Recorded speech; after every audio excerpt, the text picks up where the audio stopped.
VTV Notícias já está no ar. A audiência pública discute sobre o fechamento do Centro Educacional Apóstolo Santiago Maior, fundado pelo padre Henrique Muniz.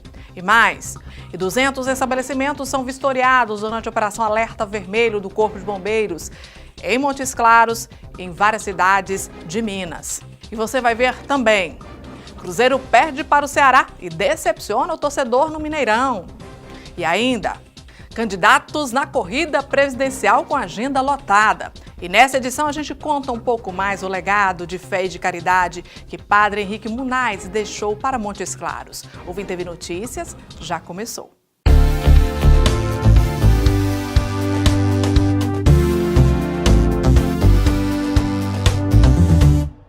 Olá, hoje foi realizada na Câmara Municipal de Montes Claros uma audiência pública. O objetivo foi discutir o fim do convênio entre o Executivo e o Centro Educacional Apóstolo Santiago Maior, fundado por padre Henrique Muniz há cerca de 10 anos. O local atende a 100 estudantes com idades entre 6 e 9 anos e também pelo programa EJA, mas corre o risco de fechar as portas por falta de recursos.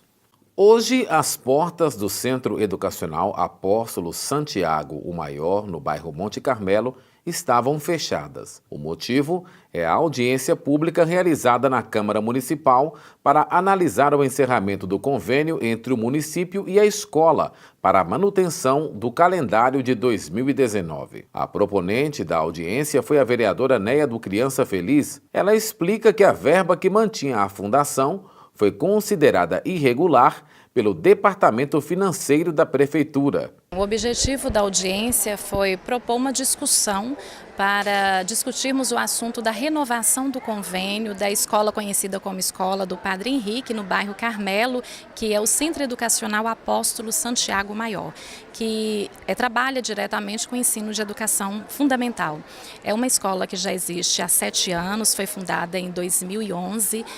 Desde então, trabalha em parceria com o município e com convênios, para que essas crianças sejam atendidas, que as demandas sejam atendidas na nossa região, mas através de um informativo foi informado à escola que esse convênio não seria firmado mais para o ano letivo de 2019. Então houve aquele alvoroço e preocupante a situação, de fechamento de uma escola. E a audiência então nos trouxe o conhecimento de que esses 7 anos funcionando, e funcionou muito bem, uma escola que tem toda a estrutura, mas que o recurso não era devido, era um recurso que não poderia ser aplicado para esse fim. E que por isso foi o fato de ter feito o corte do convênio. A irregularidade no recebimento também foi apresentada ao público pelo diretor financeiro do município, que informou que a ajuda via Fundeb não é possível e que pela Lei 100 o dinheiro está irregular. O grande entrave é a renovação por meio do recurso do Fundeb ou do recurso chamado 25% da educação, porque para isso aí não existe amparo legal, porque já parte de uma lei federal que é superior a qualquer lei municipal sobre a utilização desses recursos.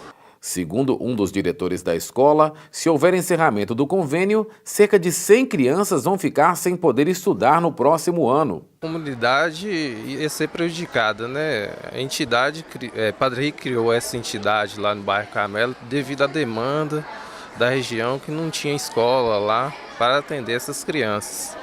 E com isso, iria prejudicar toda a comunidade dos bairros adjacentes, que é o bairro Carmelo, o bairro Independência, o Acácias, o São Bento e outras imediações. A entidade foi criada lá pelo Padre Henrique para favorecer a comunidade.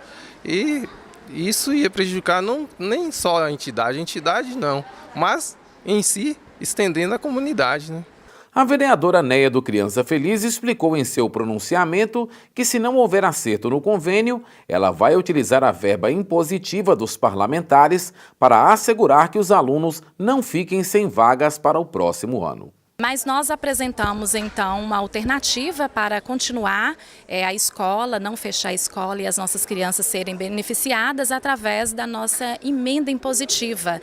Então, eu irei destinar toda a minha emenda impositiva, que é cerca de R$500 mil, é mais ou menos o orçamento mesmo da escola, para manter a escola durante esse tempo. Então a escola será mantida, né, mas mesmo assim iremos ainda dialogar com o prefeito, buscarmos outras alternativas, mas se não houver, a vereadora, né, fez esse compromisso com a população de encaminhar, de destinar toda a emenda parlamentar para que a escola seja mantida ali no bairro Carmelo e as nossas crianças continuem sendo atendidas. E ainda nessa edição, a gente volta a falar sobre o padre Henrique Muniz, e neste mês de outubro completou 1 ano de sua morte. E vamos falar de eleição? Olha só, os candidatos à presidência da República e ao governo nos 13 estados e no Distrito Federal têm até hoje para participação em reuniões públicas, comícios e uso de sonorização fixa entre 8 da manhã até a meia-noite, com exceção do comício de encerramento da campanha, que poderá ser prorrogado por mais 2 horas. Amanhã acaba o prazo para a veiculação de propaganda eleitoral gratuita em emissoras de rádio e televisão. No sábado, véspera das eleições, a legislação permite propaganda mediante alto-falantes ou amplificadores de som, distribuições de material gráfico e a promoção de caminhada, carreata, passeata e carro de som. No dia 28, é o dia de votação, os eleitores devem dirigir aos postos de 8 da manhã às 5 da tarde, no caso do Distrito Federal e nos estados, nos quais haverá o segundo turno. Os eleitores escolherão o presidente da República e também o governador. E o IBOPE divulgou mais uma pesquisa nesta semana para a corrida presidencial. Os 2 candidatos oscilaram dentro da margem de erro pela última pesquisa, com Bolsonaro perdendo 2 pontos em relação a Haddad. Vamos olhar aqui com as margens de erro de 2 pontos para mais ou para menos. Pelos votos totais contados, brancos, nulos e que não sabem, olha só, o candidato Jair Bolsonaro, do PSL, tem 50% das intenções dos votos, com a margem de erro aí que oscila entre 48 e 25 pontos. Já o Fernando Haddad, do PT, aparece com 37%, variando dentro aí da margem de 35% a 39%. Brancos e nulos são 10% e não sabem 3%. E a gente fala das agendas. Há 3 dias das eleições, os candidatos à presidência da República, Jair Bolsonaro e também Fernando Haddad, têm agendas lotadas, mas organizadas de forma distintas. Bolsonaro recebe correligionários de diversas áreas, enquanto Haddad intensificou as viagens e irá até sexta-feira a 3 capitais no norte. Na noite de hoje, ele estará no Recife e Haddad programou ainda atos políticos em Salvador nesta sexta pela manhã e em seguida irá para João Pessoa, no Nordeste. Foi a região em que o PT recebeu mais votos no primeiro turno das eleições. Em casa, no condomínio na Barra da Tijuca, no Rio de Janeiro, Bolsonaro recebe aí o correligionários, entre eles parlamentares e prefeitos, e também aproveita para fazer suas postagens nas redes sociais.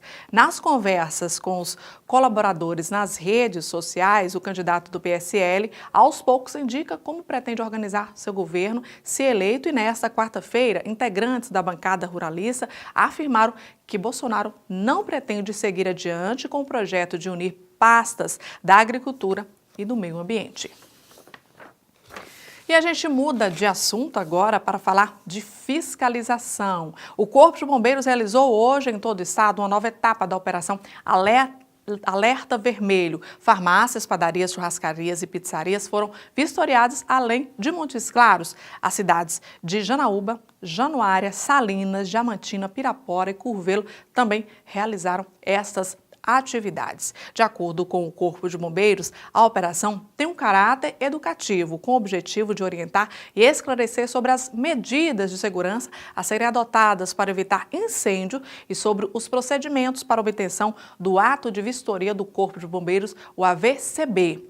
Ao todo, foram vistoriados 235 estabelecimentos e 150 apresentaram algum tipo de irregularidade. As principais foram ausências de saída, sinalização e iluminação de emergência. Os militares constataram também casos de falta de auto de vistoria do Corpo de Bombeiros, além de extintores com validade vencida. Só em Montes Claros foram vistoriados 100 estabelecimentos, sendo que 47 destes apresentaram irregularidades.